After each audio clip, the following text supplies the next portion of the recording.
ดีครับอย่างไรนะครับเด้อมื่อนี้มาจากผมเนาะครับฝนตกหนักซอยพัฒนาพี่น้องฝนตกหนัก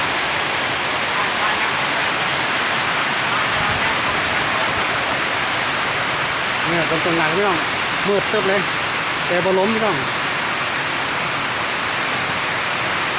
ต้องจะได้กลับบ้านเลยพี่น้องครับร้อยฝนเขาก็กลับบ้านพี่น้องทีมงานนั่งถ่ายรถมันเปียกหนักก็พี่น้องจากฝนก็คงที่ได้ถิ่นพี่น้องเมืองเคยมาขึ้นมาไหมขึ้นทับไปทีนึงพี่น้อง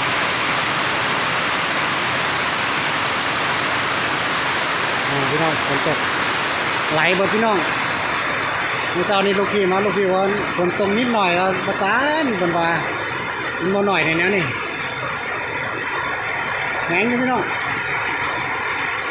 แต่บ่ล้มแต่พี่น้องเลย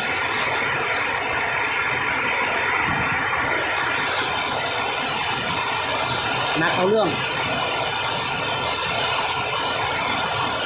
กำลังแห้งลงเลยพี่น้องหมกมาเลยพี่น้องเอ้ยคนดีพี่น้องเป็นคนดีตั้งแต่วันชื่อเสียมงคลมานี่คนดีตลอดพี่น้องคงที่ในวันต่อวันข้าวันอย่างนั้นเนาะพี่น้องเนาะทางบ้านเขา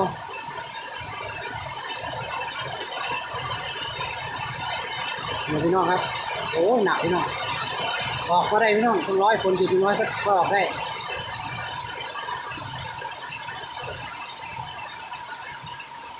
มืดเลยพี่น้อง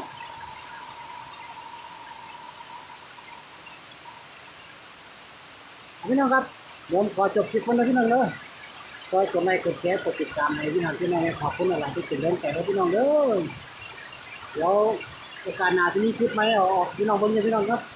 เอาละครับพี่น้องครับสวัสดีครับ